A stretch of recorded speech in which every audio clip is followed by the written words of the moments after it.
Hello, and welcome to another episode of The End of the Search. This one I call it When a 25-year-old Dies. I call it that way because that's what the question is about. The question that was asked in the Spanish channel. So the person says, "Hi Nick, from your perspective, how can we experience the death of a loved one who has suddenly left their body at the age of 25? How can we view it from the perspective of the self? Thank you very much. Hugs." Okay, so first things first. That is a trick question. You know, the mind throws trick questions to somehow distract you from where we are actually pointing to. What's the difference between a 25-year-old body that passes away and, let's say, a flat tire? Now I know what you will say. You will go, "Are you crazy? How can you compare the death of a 25-year-old kid with a flat tire?" Well, because if you don't pay attention, you're missing the mark. Let's go back to the analogy of a dream. You're in bed, you're dreaming. What's the difference in the dream between a loved one who passes away or a flat tire in the dream? The difference is none, because nothing that is happening in the dream can have an effect on the one that is dreaming the dream. These videos are pointing to the dreamer of the dream, not to the illusions or the dream itself. You see?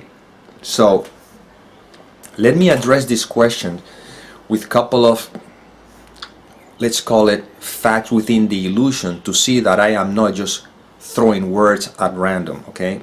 Because again, the problem here is that the individual is identified with his sense of identity, with the personal self, asking the question, overlooking who or what he or she really is, which is what these videos are always about. That's why for example, in A Course in Miracles, it says there's no hierarchy of illusions, okay? And there's another line in the Course that says exchanging one illusion for another one is not really a change. Why? Because again, if you're dreaming, changing one dream for another one is not a change, because you're still dreaming, okay? So there's two stories I want to relate. Number one is by a lady by the name of Yolanda Duran Serrano. She had an experience many years back. She didn't know anything about spirituality, nothing whatsoever. And one day she was at home and she had a shift in mentality. I don't know what you call it. She called it the thing. That thing took over, in which all of a sudden the perspective, the way of seeing the experience completely changed for her. Her whole life completely changed. She continued being who she was to a certain extent, of course, but she was seeing things in a way that could not be understood. Well, long story short, 2 weeks later, she was, I think, on a business trip or something, not really sure, and her only child, 19 years old, passes away in a car accident. The thing about it is that the way she experienced that there was no suffering, she knew who he was, is something that cannot be explained. And her family thought that, you know, she was in denial or whatever because she wasn't suffering like everybody else was, and whatever. And they asked her to see a therapist, and she went to see a therapist just to please her family. That's about it. And after a while, the therapist says, "You know, look, I can't do anything for you." And people noticing an attitude about her very different. She was not taking life so seriously. Something happened. So long story short, someone even wrote a book about her. I think it's called Silence Heals. And it's a beautiful book in which she's been invited to speak, and every time people ask her to speak, she goes, "Well, there's nothing to talk about, because it's just life is." You know, she had a shift, okay?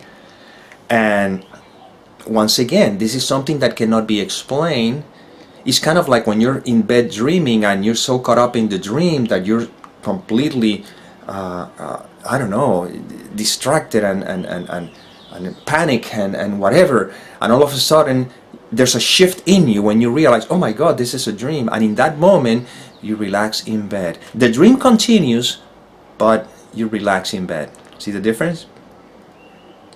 Another example is that I was not living, I was speaking in Monterrey, Mexico many years ago, about 2012 or something like that. And in this place where I was at, the lady who was taking care of it, she told me the story about that she was staying with her ex-husband in a village in Mexico, northern Mexico, I don't know. When there's, the people have their belief system, they have a way of relating with each other, very kindly, very loving and everything. And one of these families that she was staying with, they were staying with them for about 6 months because they were doing some research and whatever.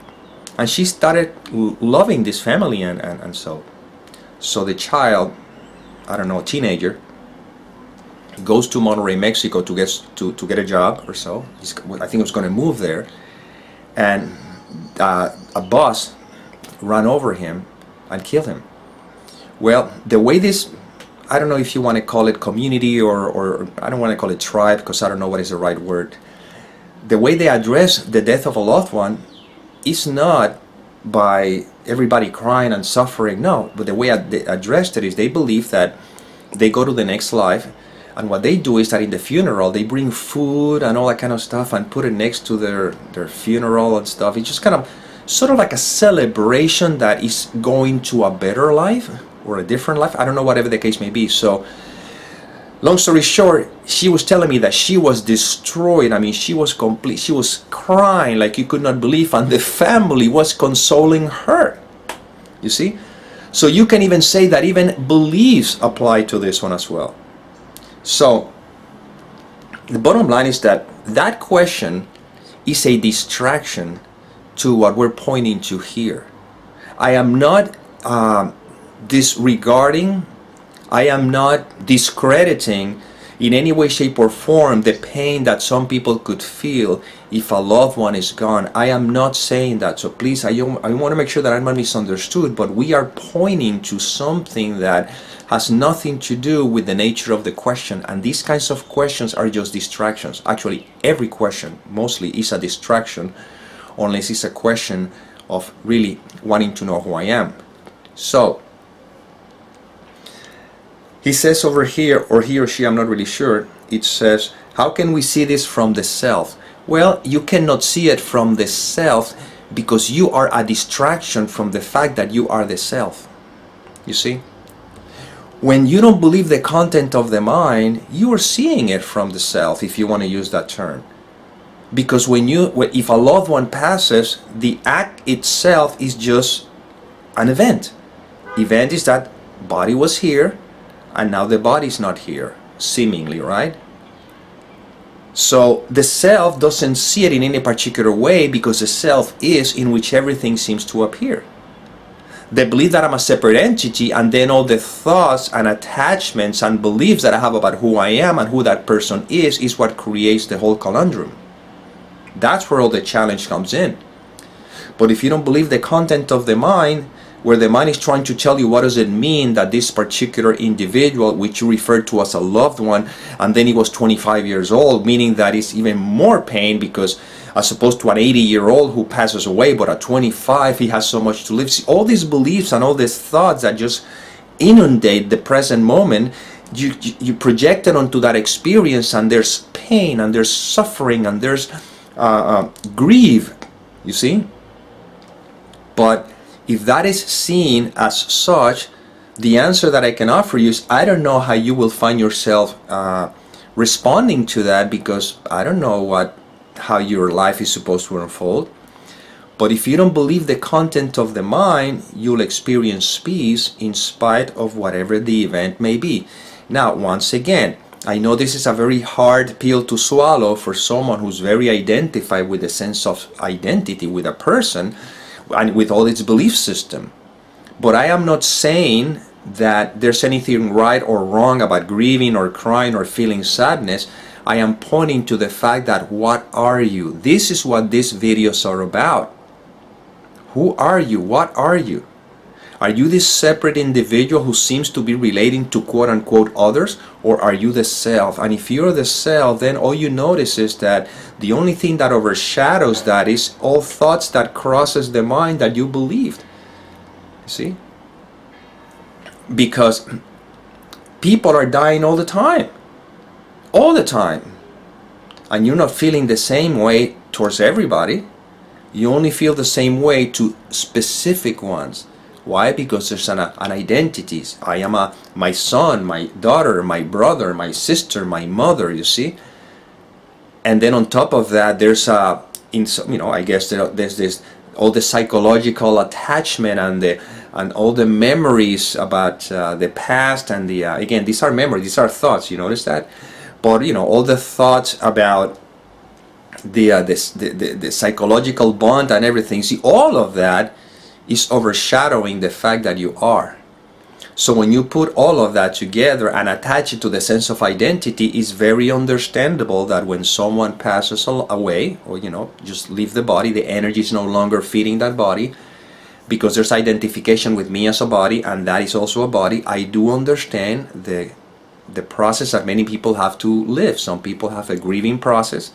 Some people have incredible sadness. Some people experience however they will experience, and as long as they believe that they're a body, as long as you believe you're that separate self, according to your conditioning, you'll deal with that. Some people, when a loved one passes on, they carry the grief for the rest of their life, and some other people, they know how to let go, you see. So I don't know how you will respond, but that's not the issue. See, the question here is not really, the mind is seeking an answer as to how do I respond or whatever. No, this is not what this is about. I don't know how you will respond according to your script, but if you know who you are, when you know who you are in essence, then life unfolds as it will, and you're not distracted by the content of the mind. So all I can say is that whatever happens in your life, you will always be responding or reacting to your thoughts, because the thoughts are the one evaluating everything, and you will be responding or reacting according to your thoughts, or should I say to the thoughts you believe them, because the thoughts can be there, but if you don't believe them, then that's fine. Okay? But all of that will happen based on who you think you are. If you simply are, and that's it, and there's and it's not a personal recognition, but I don't know what words to use. If you simply rest in beingness, which is what you are right now, if you don't identify with the content of the mind, if you don't believe any thoughts, what remains? You see, this is not theory, this is practical right now. If you don't believe the content of the mind, if you don't believe any thoughts, whatever thoughts may become, even the thought that may be going, I cannot believe this guy is saying that if I don't believe my thoughts, I will not miss my... No. See, these are thoughts. Right now.